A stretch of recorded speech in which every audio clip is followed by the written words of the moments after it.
Well, hello, Revolution Church. My name is Javier Hidalgo, and I am a missionary to Scotland, and I'm just so excited that I get to share a little bit about our family and about our ministry with you.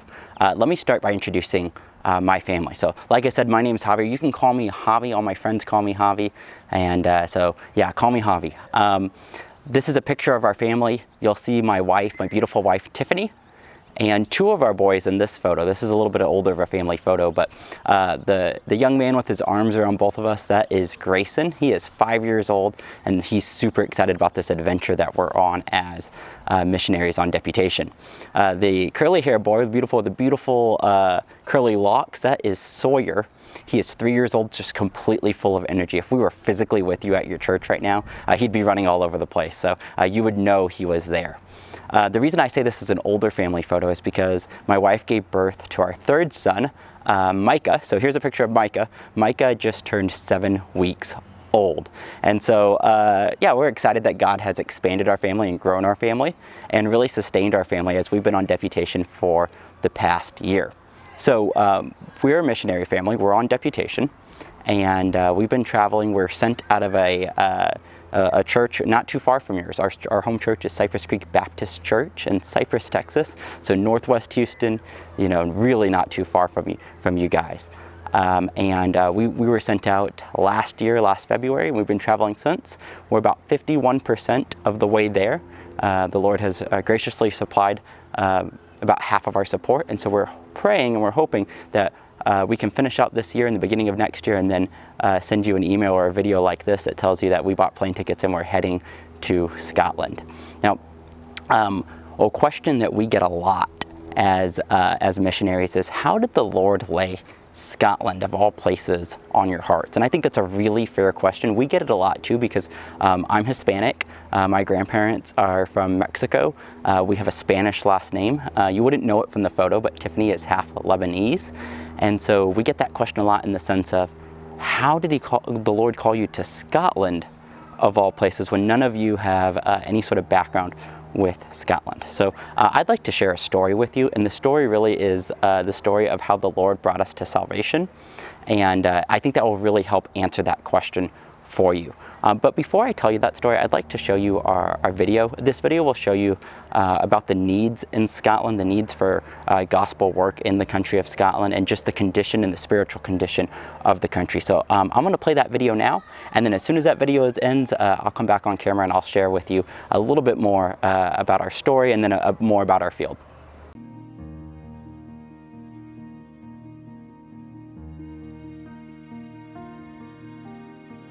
When you think of Scotland, you might think of the beautiful church buildings, but there's so much more to it than that. Scotland has a rich history and was once the epicenter of the Protestant Reformation. Scotland has sent out some of the most impactful missionaries, like Eric Liddell, who chose to die on the missions field rather than give up his responsibility to lead the church in China, or David Livingstone, who opened the door to Christian missionary work in Africa. In fact, historically, Scotland has been known as the land of the book due to its strong Christian heritage. But this is no longer the case for Scotland. The 2011 census showed that 57% of the Scottish people do not believe in God. By 2016, this number had risen to 72%. There are many beautiful churches in Scotland, but many are empty and closing their doors. On average, 6 churches close down in the United Kingdom every week.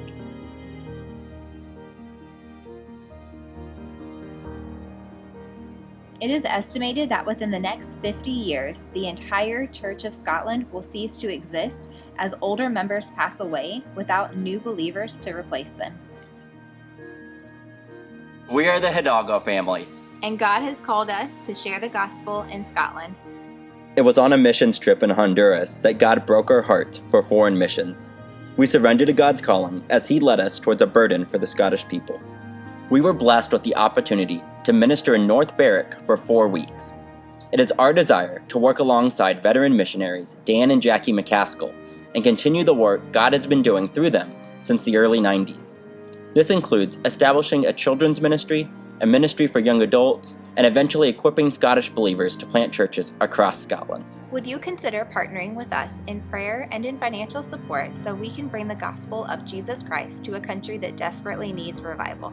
It is clear that Scotland has become a country of spiritual darkness, but we believe that God's light shines brightest in the midst of darkness.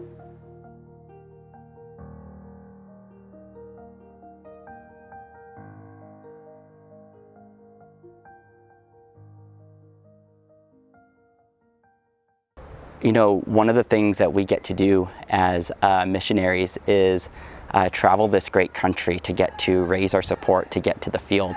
And I get the opportunity to watch our ministry video over and over again, and it never fails to touch my heart and my emotions as I think about the Scottish people and the spiritual condition of the country right now. And so just keep us in your prayers and keep the Scottish people in your prayers. I want to tell you a story though. And this story is really about how God moved in our lives, how he called us to the missions field, and how he called us to the country of Scotland. This story begins in our youth. You see, for me, I didn't grow up in a Christian home. When I was a child, my parents told us that we were Catholic. And really, that didn't hold a lot of weight to it. And what I mean by that is we only went to Mass a handful of times. Most of the times it was either a holiday or maybe things got rough at home and Dad said we were going to church. So we would pack into our SUV, head to the local Catholic parish where I would sit in a pew and I wouldn't understand a word the priest was saying. And I share that with you because I want you to understand that was our only experience with religion growing up, me, my brothers. When I was young, my mom got very sick. My mom got diagnosed with multiple sclerosis. Now, if you don't know anything about that illness, it affects your nervous system. And if you think about your nervous system really impacts every bodily function that you have. And so for my mom, she was a runner. And she used to run around the park outside of our house. And as a 9-year-old boy, I watched my mom begin to suffer. I watched her ability to walk begin to fade away. We began to have conversations as to whether Mom would ever be able to walk again. And so growing up, I had always been told this truth, especially growing up in the Houston area. I was told by adults that God exists. Nobody told me who God was. They didn't tell me about Jesus Christ. They didn't tell me about my need for a Savior, but they told me this general truth that God exists. Well, as my mom began to suffer, I started to question this truth for the first time in my life. I started to wonder, with Mom suffering and all this pain that our family is experiencing, how do I know that God is real? It really hit me hard when I was about 12 years old. My mom started to go blind from her illness. And so the way that would work is around Monday, Mom would start to complain that she couldn't see. And then it would get to the point to where by Wednesday, Mom couldn't see her hand this close to her face, if you can imagine that. She would call her doctor would send a nurse by her house, and they would hook her to a bag of steroids. And her vision would start to restore, only for the process to repeat itself by the end of the week again. And so I began to ask this question, how do you know that God is real? My first response was to go to my oldest brother, Frankie. And so I remember asking him, hey, Frankie, how do you know with all the suffering that exists in the world that God is real? And Frankie gave the only response that he knew how to give as a young man. Now, keep in mind, he grew up in the same household as me. He didn't have a relationship with the Lord. He had probably never owned a Bible in his life at this point. And so his response was simple. I don't know. Why don't you go look that up on the internet? Now, I share this in every church that we go to. Google is not a good witnessing tool. It isn't today, and it wasn't back then. I remember going to our computer in our living room and typing in this phrase, how do you know that God is real? And then I'd like to say I found a church like yours, a biblical church like yours that shared the gospel with me, but that's not what happened that day. I found a group of atheists on a message board, this was before Facebook, on a message board arguing that it was foolish to believe in God, and if God did exist, then suffering would not exist. And as a vulnerable 12-year-old boy without any Christian role models, I bought completely into this lie, and I committed myself to atheism. Now, obviously I don't hold those beliefs anymore, or your pastor wouldn't have invited me to come share with you.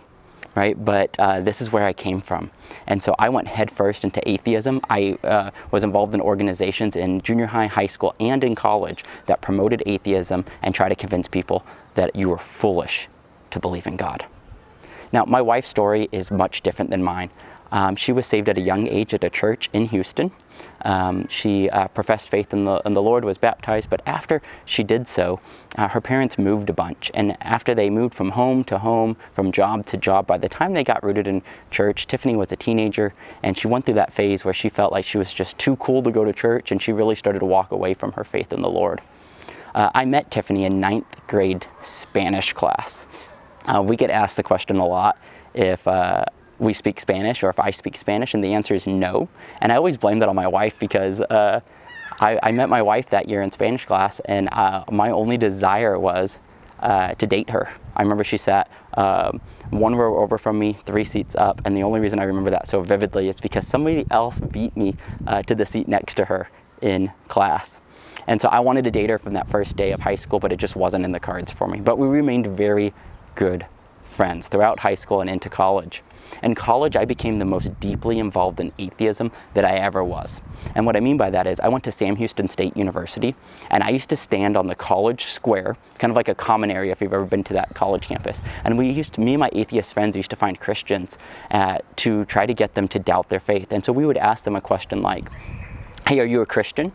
And if they said yes, it was like game on for us. Our second question would be, can you explain to me how you know the Bible's a reliable source of truth? And they would struggle to answer these questions. And so my response would always be, that's okay. Let me ask you another one. Can you explain to me the doctrine of the Trinity? Because I knew that one tripped Christians up sometimes. And as these Christians would, young, vulnerable Christians would try to answer these questions, I would keep asking questions until I got to the point where I could introduce atheism to them.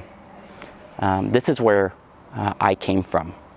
Now, my story completely changes my senior year of college. Tiffany finally agreed to start dating me, and I'm like over the moon excited that she's agreed to start dating me. But 3 days after we start dating, she breaks up with me. So I remember rushing over to her parents' house where she was living, and I drove my sports car over to her house, and I remember barging into their living room and asking her, Tiffany, what is going on? Right? Like, why do we have to break up? And if you're a Christian, I think this will resonate with you. Tiffany's response was very simple. I'm a Christian, you're an atheist. What future do we have? And I remember as an atheist, this made me really, really mad. Because I knew 2 things. One, I knew that Tiffany was never going to give up her belief in Jesus Christ. And I also knew I was never going to give up my atheism. So I did the only thing I knew how to do as an angry, stubborn atheist. I planned on walking out that door, slamming it behind me, getting in my little sports car, doing a donut in my sports car outside of her parents' house in the cul-de-sac, and peeling out and never coming back, because I knew that because we had started a date, we were no longer going to be friends if we broke up. Our relationship had just gone too far. But on my way out, I decided to do something. I thought, how great would it be if I could just say something like really snarky on my way out, just kind of stick it to Tiffany. And so I'm grabbing the doorknob to her parents' house. I'm about to walk out, and I turn to Tiffany. I say, you know what? That's not fair. You never invited me to church, which was true.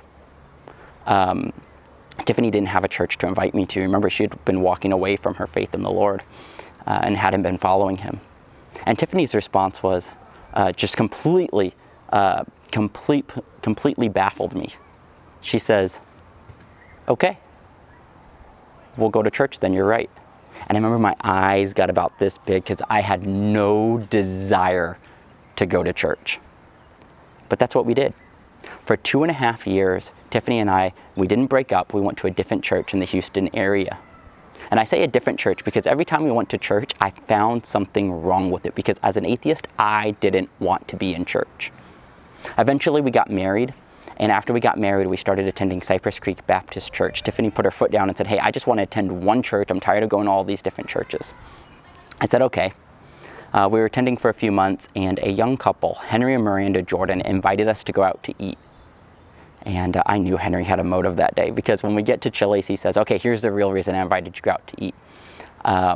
We're starting a young marrieds Bible study. And we want you to come because you're one of the only young married couples in the church. And I'm about to tell Henry, like, no way, there's no way we're going to this. I don't want to go. But before I can, Tiffany says, she says, when does it start? I promise you we'll be there. And so that's what we did. We went to this Bible study. I bought a Bible just for the occasion, right? You go to a Bible study, you have to have a Bible. And so I bought the Bible, I brought it to the Bible study, and Henry handed out verses for everyone to read. I don't know if you've ever been to a Bible study like this, but this was my experience. He gave Tiffany a verse out of Matthew chapter 18. He gave me a verse out of John chapter 15. And this is important because this is where my story and our story gets turned completely upside down. As an atheist, I used to quote scripture at Christians, but I would Google the scriptures.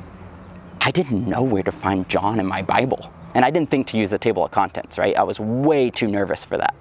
So I began flipping through that Bible, trying to find it, and I turned to 1 John. And I'm like, perfect, I found it, let's go. And then I quickly realized there's not 15 chapters in 1 John. I turned to 2 John, I turned to 3 John, now I know I'm in trouble. Eventually, everybody's read their verses out loud but me. I embarrassingly have to turn to Tiffany and ask her to help me to find this verse. She flips me back to the Gospel of John. I read my verse, and it was like time stood still that day. Here's what you have to understand. As an atheist, I was used to making Christians feel small for their faith. But that day, I felt small. And so I did something. I went back to Barnes & Noble where I bought that Bible, and I bought half a dozen Christian books on the way home from work the next day. I told myself, that is never going to happen again. And I want you to catch this. My desire was not to get to know God. My desire was to be smarter than Henry Jordan. I didn't want to be the smallest person in the room. I began to read the Bible that I had bought. In the front, it had a Life of Jesus Christ reading plan. And so I began to read through that plan. And every verse that I read cut through my heart. I read about Jesus of Nazareth, who lived a perfect life, and I was reminded that as an atheist, I always told people I didn't need God to live a moral life. But day by day, I failed to live up to my own standards, let alone a holy and perfect God's standards. I read about a God who created this world perfect, who didn't create the suffering that my mother went through. That it was our sinful choices that brought death into this world, but that God, through Jesus Christ, allows us to have a relationship with Him. And He is going to restore this world back to its original perfection. And I want you to catch this. This is from Wednesday to Wednesday. It was a Wednesday night Bible study. By the next Wednesday, I had professed faith in Jesus Christ. I want you to think about that story.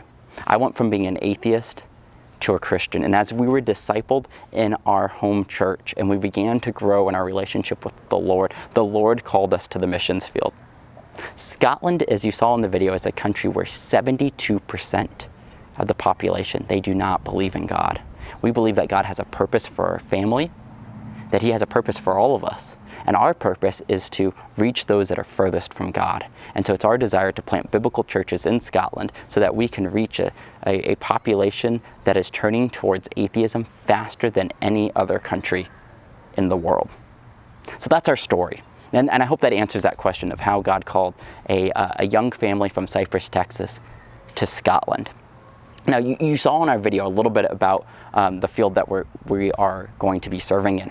Our desire is to serve alongside veteran missionaries, Dan and Jackie McCaskill. They've been in Scotland since the early 90s, and they have a church plant in a small seaside town called North Berwick, Scotland. If you ever have the opportunity to come see us, you would fly into Edinburgh, Scotland, that's the capital, and about 30 minutes by train east of there is a small seaside town called North Berwick. It's our desire to work under Dan and Jackie, learn from them, learn the culture, take over their work as they retire, and continue the work that God's been doing through them. It's also our desire to reach the many young families in the community. North Berwick is a town where most of the men get on the train very early in the morning. They ride the train at 6 in the morning, they leave, and they don't get home till 8 or 9 p.m. at night. And so there's a large population of women who are stay-at-home moms, but really they feel like single moms. So a lot of our ministry will be surrounded by trying to reach out to these mothers with children's ministry and ladies ministry, and then hoping and working towards the men following and joining the church as well. Our long-term vision is for us to be able to either pass the Church of North Berwick on to a national pastor, or to use that church to train nationals to plant churches across Scotland.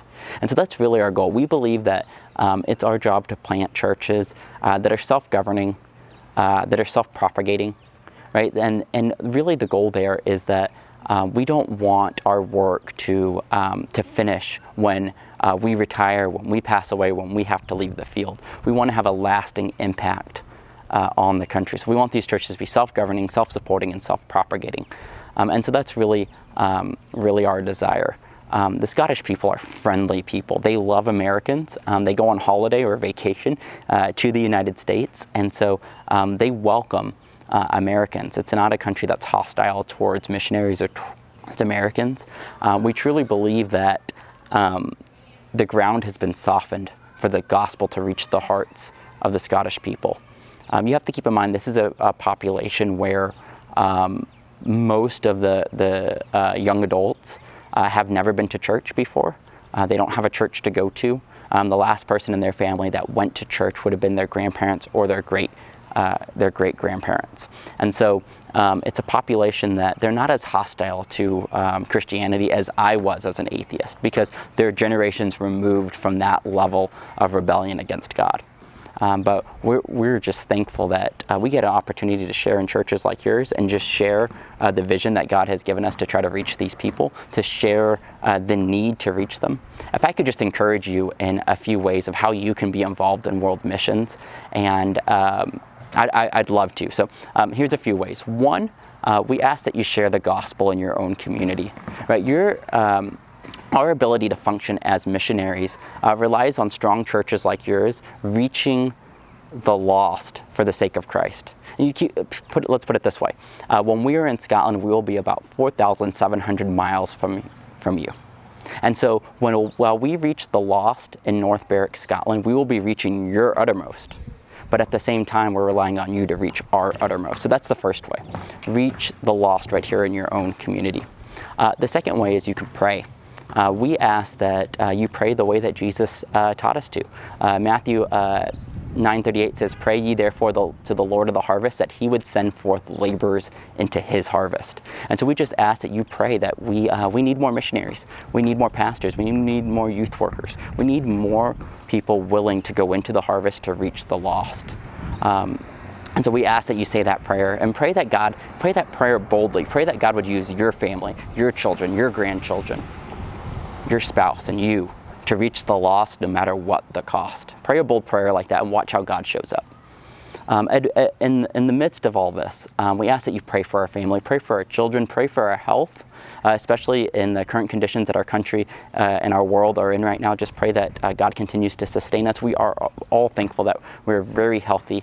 We're with family right now in College Station, Texas, sheltering in place like many of you are. But we just ask that you pray for us and pray that we have wisdom as this situation goes forward, that we're able to continue our deputation plans and our schedule stays full so that we can get to Scotland as quickly as possible. The third way that we ask that you be involved in world missions is through your giving. Your giving through your local church is what allows missionaries like us to reach people you may never get to go to, although we hope you can come and we pray that you can come and visit us in Scotland when we get to the field. God's church is still operating, and so we ask that you just be faithful in your giving to your church and through missions so that we can keep doing the work that God has called us to. The last way is you can go.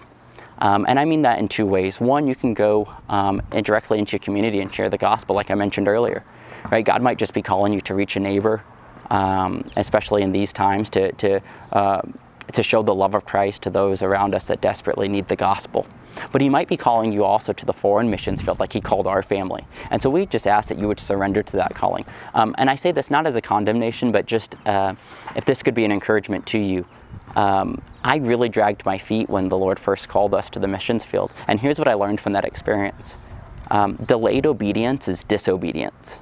You catch what I mean there? Delayed obedience is disobedience. Perhaps the last time your church had a missionary in, you felt the call to the missions field and you weren't obedient at that time.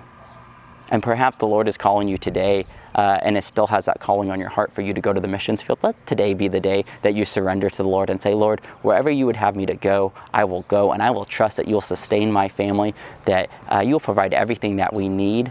Because here's what we know, and we've learned this through a year of deputation and even through the experience that our world is going through right now. The gospel cannot be thwarted. Right? God is sovereign, God is on his throne, and he sees all and he knows all. Nothing has ever dawned on God. And so he will surely use you. He will use you to reach the lost in your community and the communities abroad. And it just takes you surrendering to his will.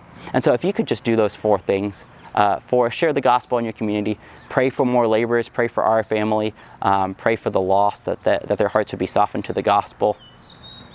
Give to your local church, give to missions, give your tithes to your local church so that we can have strong churches and have vibrant mission programs across this world. And then if the Lord is calling you to go, just bow down and say, God, I'm willing to go wherever you would call me. If you want to follow us online, you can by going to facebook.com/missionaries to Scotland. Or you can find me on Scotland. Like I said, my name is Javier Hidalgo. You can find me on Facebook, and I'd be happy to add you to our ministry page where you can get more information about our family. You can ask us questions about our ministry, and you can really stay in touch to how the Lord is moving in our ministry. Guys, I'm so thankful that I had the opportunity to share a little bit of our heart with you. I hope that's an encouragement to you. I hope the story that I shared is an encouragement to you. We love you. We thank you for just your love for God's church, for the lost, and for the gospel. I hope to see you guys going forward, especially with our home church being so close to yours. Maybe we can pop in for a visit and get to know you in person. Peace and love. Have a great day.